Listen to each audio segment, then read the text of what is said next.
Oke, assalamualaikum warahmatullahi wabarakatuh. Jumpa lagi teman-teman, ZL Vlog. Jadi teman-teman, di kesempatan kali ini karena sebenarnya kita dalam proses bangun studio, jadi tunggu saja nanti kita akan buat studio tournya.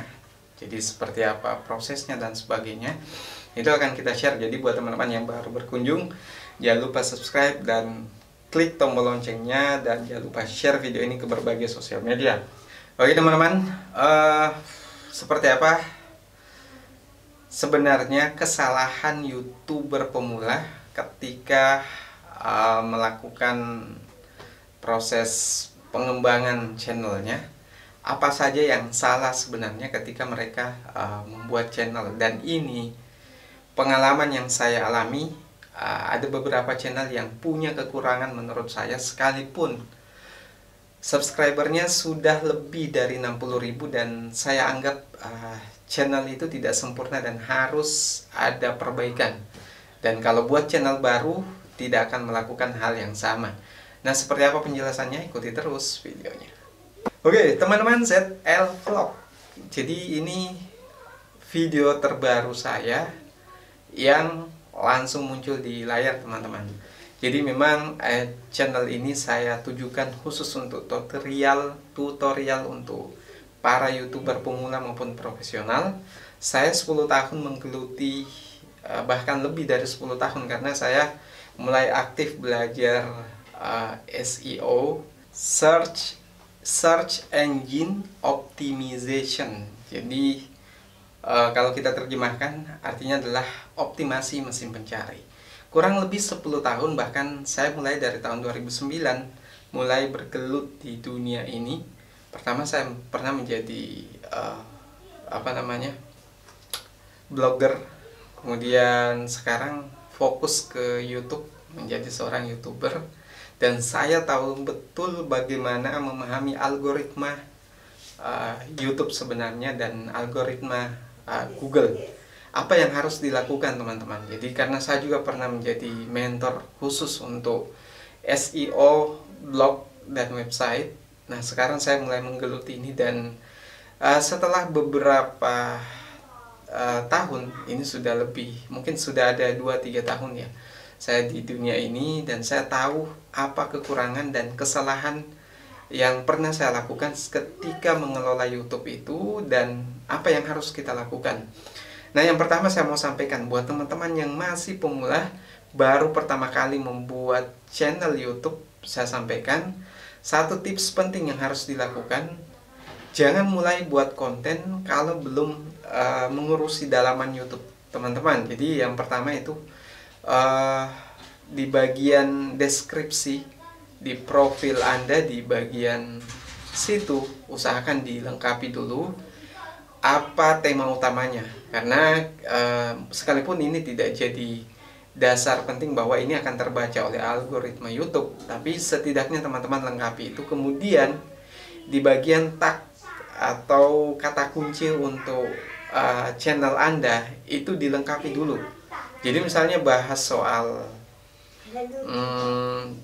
tutorial masak misalnya, maka cari kata kunci tertinggi, teman-teman tinggal klik di YouTube cara memasak, nah itu akan muncul, atau masak atau resep misalnya, teman-teman ketik apa 3 kata kunci tertinggi di bagian pencarian itu yang muncul, yang masuk rekomendasi, itu yang teman-teman masukkan di dalam tag atau kata kunci utama di channel Anda.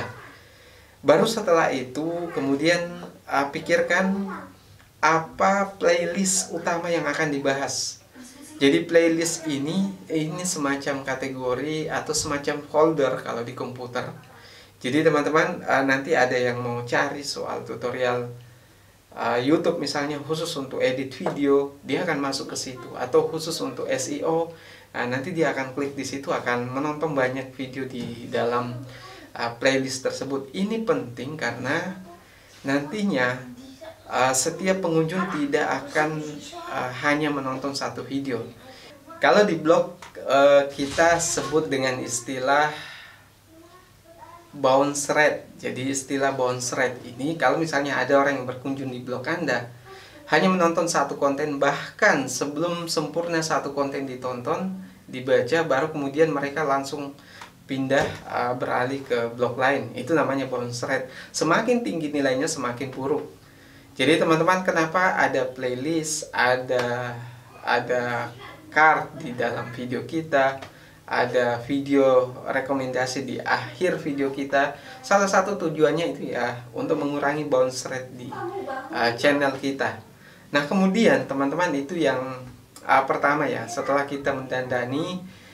Dan yang penting juga, nama di channel kita sebaiknya kalau bisa ya, kalau bisa berkaitan dengan tema yang kita bawa. Misalnya nama Anda misalnya Aldi, kemudian temanya soal masak.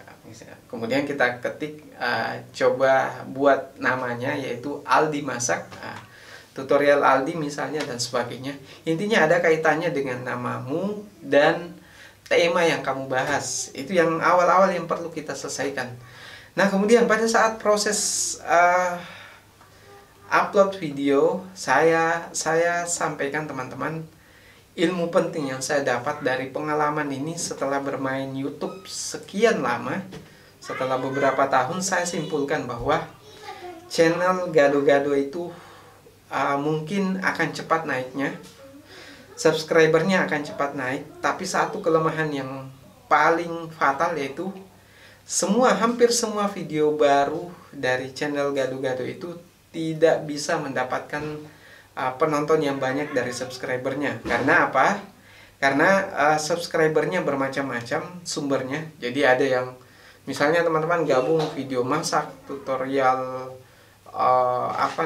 ngedit, kemudian digabung lagi tutorial mancing misalnya. Jadi teman-teman, kalau ada yang masuk jadi subscriber di tutorial mancing, ada yang masuk di tutorial masak, ada yang masuk di tutorial maksudnya review barang dan sebagainya, ketika teman-teman buat video dengan tema yang sama dari salah satu itu, maka tema yang lain, orang yang subscribe dari tema yang lain itu malas untuk menonton. Apalagi temanya ganti-ganti, maka subscriber itu sebenarnya hampir tidak ada artinya. Dan ini yang saya alami selama main YouTube. Jadi kesalahan itu, kalau teman-teman buat video Gado-Gado, memang cepat naiknya, tapi video-video barunya nantinya setelah subscribernya sudah ratusan ribu, itu sulit mendapatkan penonton yang banyak dalam seketika, terutama untuk dari subscribernya. Paling akan dapat menonton dari hasil pencarian, itu pun kalau SEO-nya itu sempurna teman-teman. Mulai dari tagnya, deskripsinya, judulnya, kemudian thumbnailnya itu harus komplit semua. Nah di video selanjutnya teman-teman, saya akan bahas satu persatu apa saja yang harus dilakukan untuk bisa mencapai view jutaan dari konten kita. Karena saya ada konten yang view-nya sudah lebih dari 2 juta dan ada rahasianya apa yang harus dilakukan. Oke teman-teman, mungkin itu yang bisa saya sampaikan di video pertama kita ini soal tutorial YouTube. Kedepannya semua video di channel ini akan bahas soal YouTube, entah itu ngedit video ataupun SEO-nya. Seperti apa penjelasannya, ikuti terus channelnya dan jangan lupa subscribe. Oke, mungkin itu yang bisa saya sampaikan. Sekian dari saya. Assalamualaikum warahmatullahi wabarakatuh.